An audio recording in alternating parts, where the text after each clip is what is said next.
think it says, I need help over and over again. Just the therapist is writing, I need help, I need help, I need help. Kind of like, get me out of here, I need help. Hi and welcome back. Stuart here with another reaction from the perspective of a psychotherapist.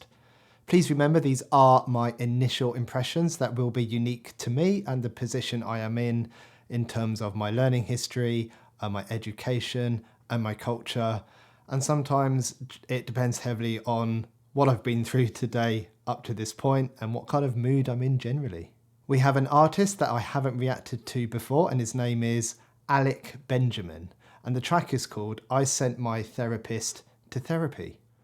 I am pretty sure you can guess why I'm interested in this track. I haven't heard of Alec Benjamin before, so I have absolutely no idea what to expect from this, which is really exciting. Let's go.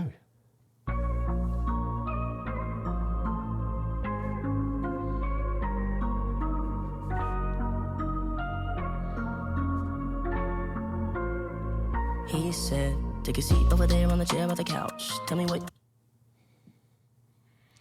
So I'm guessing that Alec is playing both parts there. So he's playing the part of the therapist and the part of the patient or the client. And this is probably one of the most stereotypical representations of a therapist and therapy that I have seen. You know, the therapist was wearing, where's he gone? There, black turtleneck, looked like he had a notepad at the ready with his pen ready to write down, you know, whatever he feels is important that the client or the patient is saying. And the patient is sitting on a kind of a, can I see it? He comes down and sits on one of those, you know, quite typical, well, I imagine what people think are typical kind of Freudian type psychoanalytic couches. And that's all okay. You know, it's setting a scene for a music video, so it's clear what's going on and what it's supposed to portray. But I don't know, personally, any therapist who has this kind of couch. I don't really know how common they are. Maybe in the different modalities, such as psychoanalytic, this is quite common. Let me know if you've been to therapy and they've had a couch like this. Tell me what you thought about it. It looks comfy. Oh, I can't play it. What's going on? He said, take a seat over there on the chair by the couch. Tell me what you've been thinking about. There's nothing you can say that's out of bounds. You can trust me, swear I'm here for you now. I've heard it all before. He took out his pen, but as he wrote down each thing that I said, oh, no, the mood just changed. He started acting strange. This was our next exchange. He said, I'll tell you what, I'm sorry, but I don't think I can be of any... I know this is a music video, so I'm not going to critique this as if it's an actual therapist session. But the therapist says, take a seat, tell me what's on your mind. There's nothing that you can say that's kind of out of bounds, nothing that's going to shock me. You can trust me, you know, I'm here for you. And this is really interesting because Alec then turns around and says, I've heard it all before. And I'm not sure whether he's saying that out loud or whether it's something that's going on through his head, in his head.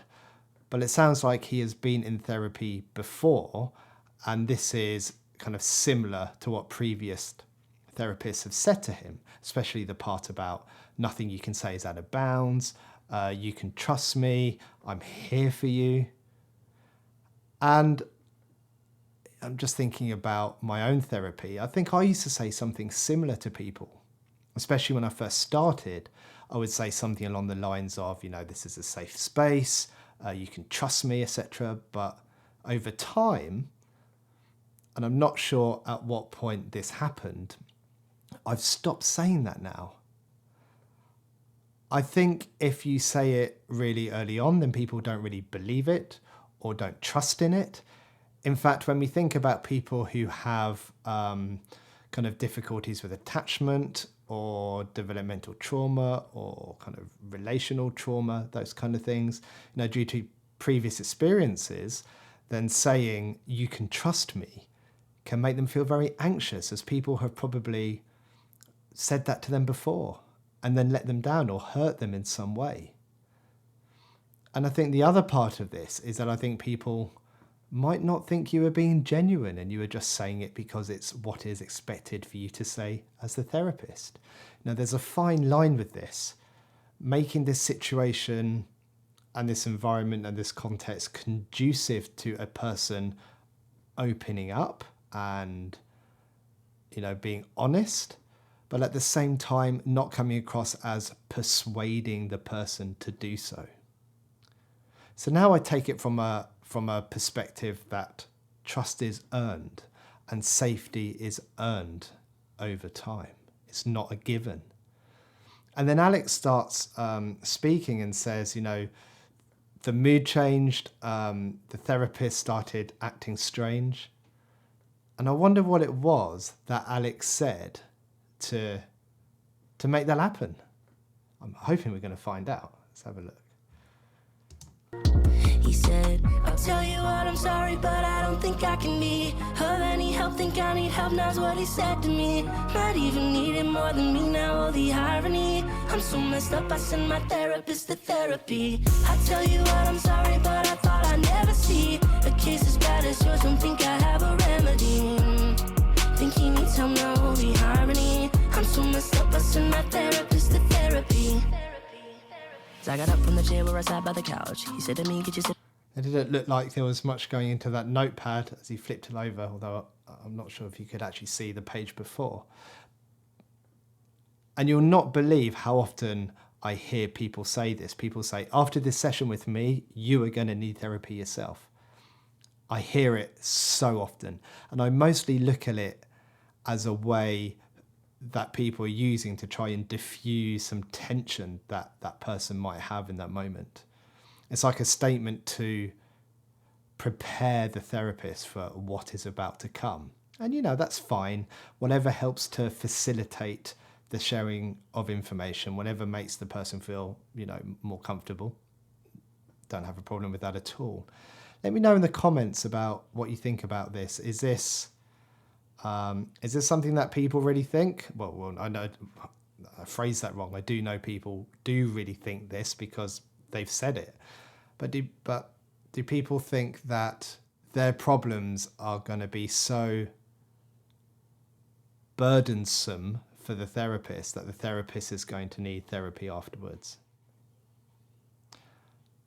And just as an aside, as I think a lot of people don't seem to realise this, therapists do have other therapists that they see. My modality, this is called clinical supervision, and it's done with a clinical supervisor.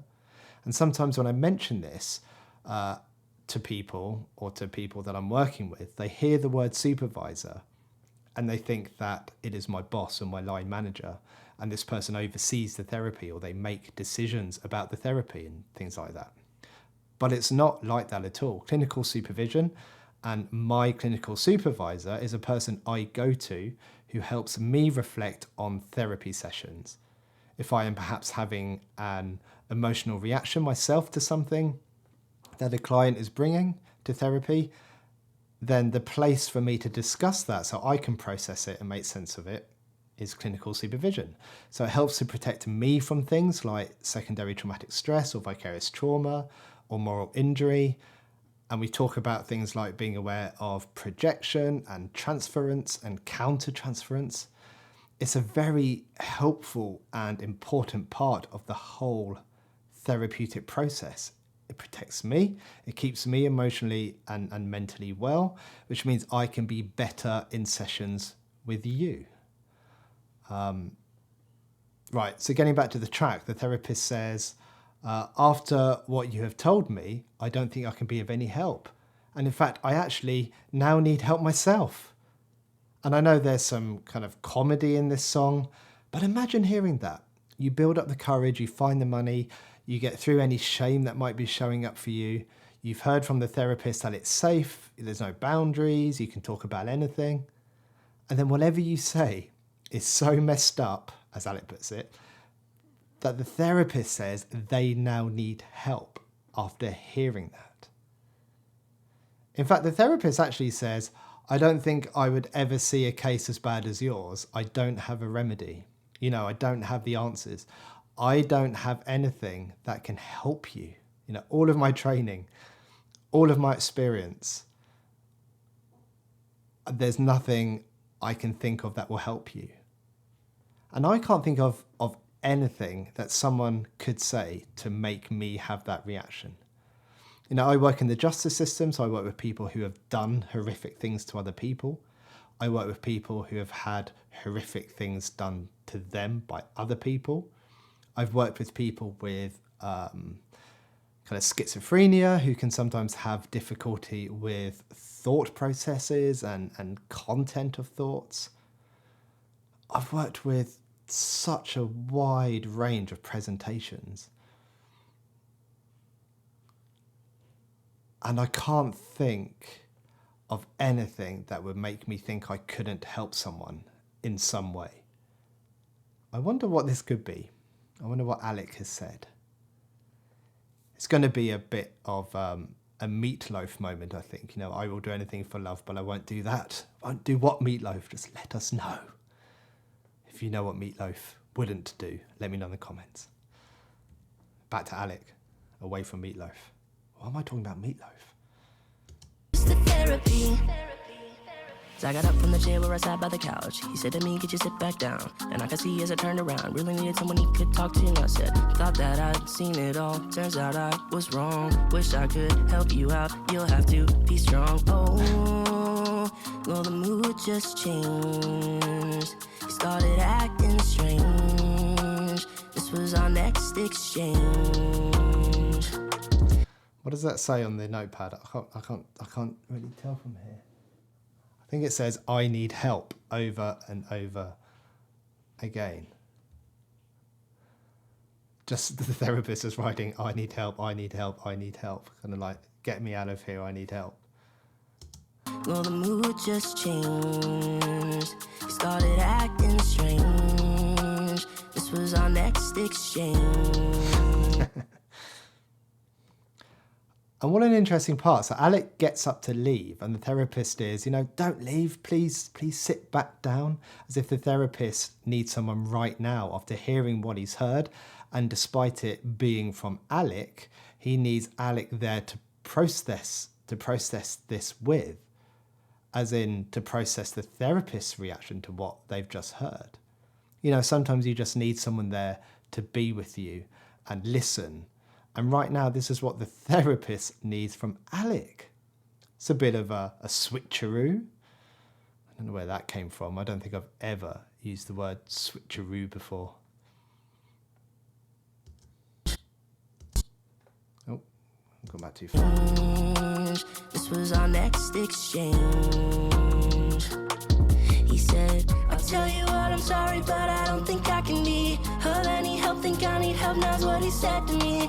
Might even need it more than me now, all the irony. I'm so messed up, I send my therapist to therapy. I'll tell you what, I'm sorry, but I thought I'd never see a case as bad as yours, don't think I have a remedy. Think he needs help now, all the harmony. I'm so messed up, I send my therapist to therapy. I'm so messed up, I'm so messed up, I'm so messed up. I'm so messed up, I'm so messed up, I'm so messed up.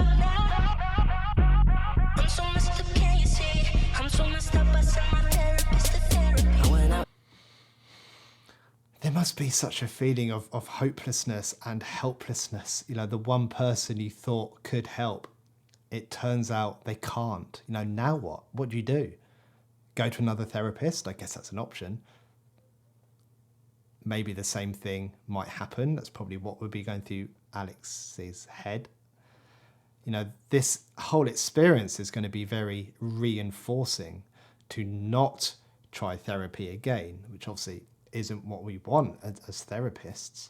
I mean, sometimes it's not unusual for people to try, you know, 2 or 3 therapists and find someone that they're comfortable with.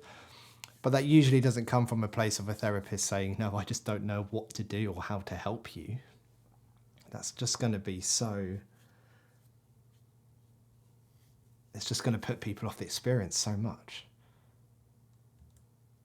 I'm so messed up, can't you see? I'm so messed up, I send my therapist to therapy. When I out yesterday to get food from the store and ran into the man from before, right by the exit door. He stopped me to talk, said that he went to go and look for some help. A funny thing happened and I said, do tell. Oh, and the story is my doctor found a doctor and his doctor told him, I tell you what, I'm sorry, but I don't think I can be of any help. Think I need help, now's what he said to me. Might even need it more than me now. Okay, so the therapist now needs to see a therapist because of what he told him, which is what Alec originally said. Have I got that right? The therapist. No, I've gone too far ahead there. The therapist's... Oh, let me listen to this back. I've got myself confused here. Right. And the story is my doctor found a doctor and his doctor told him, I tell you what, I'm sorry, but I don't think I can be of any help. Think I need help, now's what he said to me. Might even need it more than me now. Okay, so yeah, so the therapist now needs to see the therapist because of what he originally heard. So this could go on forever because that therapist might then need to go to a therapist and it just works its way through every possible therapist that hears this. Oh, Alec, what have you done? Think I need help, now's what he said to me. Might even need it more than me now. All the irony, I'm so messed up, I send my therapist to therapy. I tell you what, I'm sorry, but I thought I'd never see a case as bad as yours. Don't think I have a remedy. Think he needs help now, all the irony, I'm so messed up, I send my therapist to therapy. I love the way everyone in this video are Alec, because that just visibly shows how this is repeating. And it's like Alec is always speaking to Alec. So Alec's experience of whatever he said is always experienced by another Alec, who then has the same reaction to it. I really like it. I like the twist at the end, and I think people will relate to it. As I said earlier, I often hear people say, you know, you're going to need therapy after I tell you this, or you're going to need therapy after you've had our session. But on a more serious note, and I can't speak for all therapists, but I supervise therapists. I obviously see people myself, and I've never come across a time when a therapist has had no idea what to do with someone at all, or didn't think they could do anything for the person at all. Even if it's something like being there and listening and reflecting back, that can always be done. You know, if someone shares something that might be shocking, there is always a stance of curiosity that can be taken about how that person is coping, how that person is processing or working through whatever it is that has been shared. And that's before you even think about therapeutic goals or what the person even wants from the sessions, although that's probably the best place to start is negotiating that. I say that as I don't want people to think that what happens in this video is a common occurrence. As I know, one reason that people have said to me in the past, or something that they said to me, is that they would prefer an AI therapist, an artificial intelligence therapist, so a bot for all intents and purposes. And that's because they don't want to feel like they are burdening another human being with their problems. But that's not the case. As I've said, we have systems in place. We are usually quite well resourced as therapists, so please don't let that be a deciding factor or a barrier to accessing help. With that said, I like this track. I'm definitely going to check out some more of Alex's tracks. Let me know in the comments what you think about this one. Take care, everyone. Goodbye.